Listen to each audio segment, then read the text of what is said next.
दोस्तों नमस्कार। इस वीडियो में हम जानेंगे कि कक्षा 10 के विद्यार्थियों को इस बार विषय हिंदी से क्या पढ़ना है और क्या नहीं पढ़ना है। दोस्तों जैसा कि आप जानते हैं कोविड-19 महामारी के कारण इस वर्ष पाठ्यक्रम में से 30% पाठ्यक्रम की कटौती कर दी गई है, जहां से परीक्षा में प्रश्न नहीं पूछे जाएंगे। तो चलिए हम एक नज़र देख लेते हैं कि इस बार हमें क्या पढ़ना है और क्या नहीं पढ़ना है। यह विषय हिंदी का ही है पीडीएफ। यह पीडीएफ दोस्तों यूपी बोर्ड के आधिकारिक वेबसाइट यूपीएमएसपी से लिया गया है। यह पीडीएफ वहां पर उपलब्ध है, आप चाहे तो देख सकते हैं। तो चलिए ध्यान देते हैं।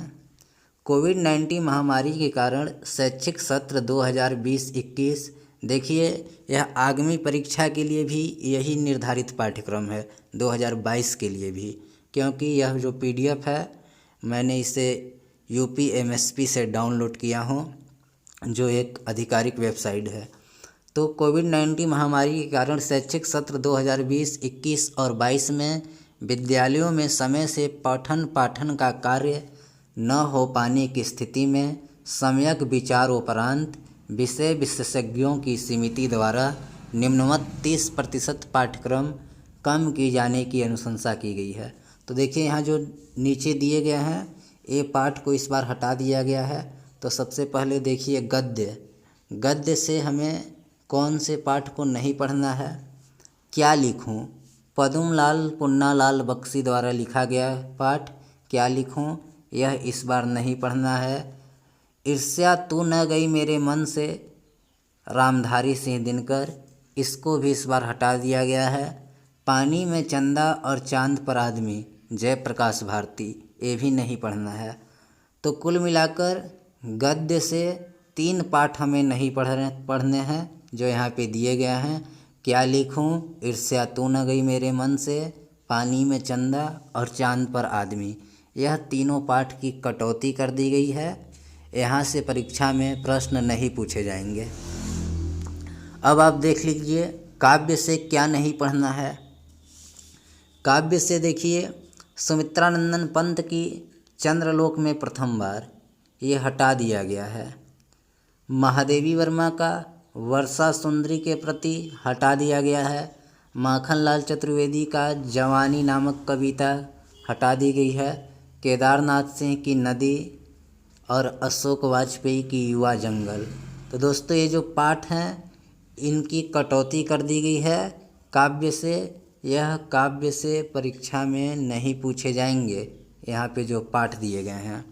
तो गद्य और काव्य हो गया। अब संस्कृत देख लीजिए, संस्कृत से क्या नहीं पढ़ना है।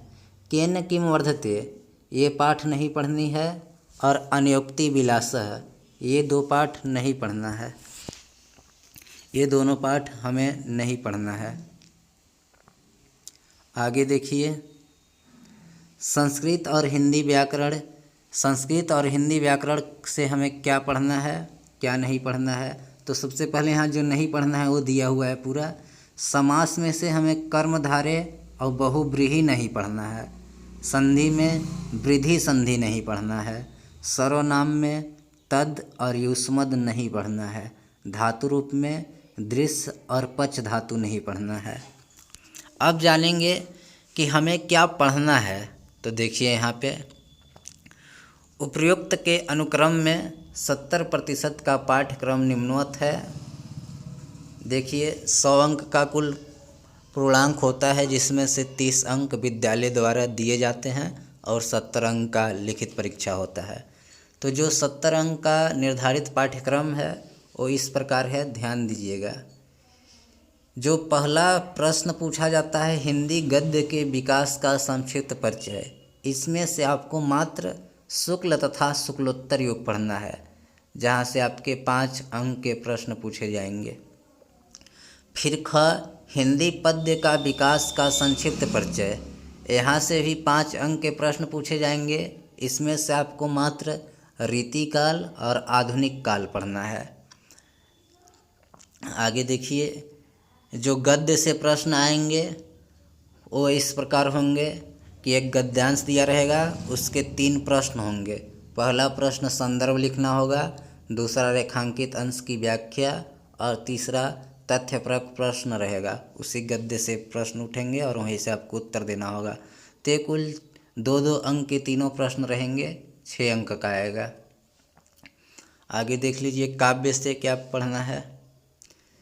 काव्य से जो प्रश्न आएगा वो भी उसमें से आपसे 3 प्रश्न पूछे जाएंगे, 1 + 4 + 1। यहाँ देख लीजिए, पहला संदर्भ पूछा जाएगा, जो दिया हुआ काव्यांश रहेगा उसका संदर्भ लिखना होगा, उसके लिए 1 नंबर। फिर काव्यांश का व्याख्या जो करना रहेगा उसके लिए 4 नंबर और 1 नंबर काव्य सौंदर्य लिखने के लिए। इस तरह से काव्य से 6 अंक का प्रश्न पूछा जाएगा। और संस्कृत से देखिए, संस्कृत गद्यांश अथवा पद्यांश का ससंदर्भ सहित हिंदी में अनुवाद। एक संस्कृत गद्यांश या पद्यांश दिया होगा, उसका आपको संदर्भ सहित हिंदी अनुवाद करना होगा, जो कुल 4 अंक के प्रश्न रहेंगे, 1 अंक संदर्भ के लिए और 3 नंबर हिंदी अनुवाद के लिए। अगला, निर्धारित पाठों के लेखकों एवं कवियों के जीवन परिचय और रचनाएं। कवि और लेखक दोनों की जीवन परिचय और उनकी रचनाओं का नाम लिखना होगा, जिसके लिए 3-3 अंक निर्धारित हैं। 3 अंक कवि के लिए और 3 अंक लेखक के लिए। और संस्कृत के निर्धारित पाठों से कंठस्थ एक श्लोक लिखना होगा, जो इस प्रश्न पत्र में ना आया हो। फिर संस्कृत के निर्धारित पाठों पर आधारित 2 अति लघुत्तरीय प्रश्नों का संस्कृत में उत्तर देना होगा, इसके लिए भी 2 अंक निर्धारित हैं। काव्य सौंदर्य के तत्व, यहाँ से 6 अंक के प्रश्न पूछे जाएंगे। रस, अलंकार और छंद से। रस में आपको हास्य एवं करुण रस की परिभाषा, उदाहरण और पहचान। देखिए, रस से 2 तरह के प्रश्न पूछे जा सकते हैं।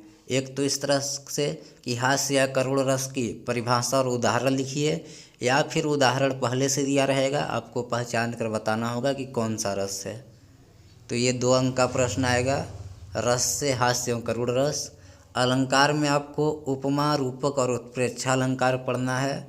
छंद में सोरठा और रोला छंद, लक्षण, उदाहरण और पहचान। यानी छंद में भी 2 तरह का प्रश्न आ सकता है। एक तो ऐसे कि सोरठा या रोला का लक्षण या उदाहरण लिखिए, दूसरा इस तरह से कि उदाहरण दिया रहेगा, आपसे पूछेगा कि पहचान कर बताइए कि इसमें कौन सा छंद है। फिर देखिए, हिंदी व्याकरण में उपसर्ग पढ़ना है। ये उपसर्ग दिए हुए हैं, इन्हीं को आपको पढ़ना है, यहीं से परीक्षा में पूछे जाएंगे। प्रत्यय भी ये हैं जो यही आएंगे परीक्षा में। समास में मात्र 2 समास पढ़ना है, द्वंद्व और द्विगु समास। तत्सम पढ़ना है, पर्यायवाची पढ़ना है। संस्कृत व्याकरण एवं अनुवाद, यहाँ से कुल 8 अंक के प्रश्न आएंगे। संधि, यड़ संधि, परिभाषा, उदाहरण, पहचान, इसके लिए 2 अंक। शब्द रूप पढ़ना होगा आपको। संज्ञा, फल, मति, मधु और नदी का, यहाँ से भी 2 अंक का प्रश्न। धातु रूप में आपको पढ़ना होगा पठ और हंस धातु को, मात्र 2 ही याद करना है, ये 2 अंक का। और हिंदी के सरल वाक्यों का संस्कृत अनुवाद, ये 2 अंक का। इस तरह से 8 अंक हो गए। निबंध में से क्या पूछा जाएगा?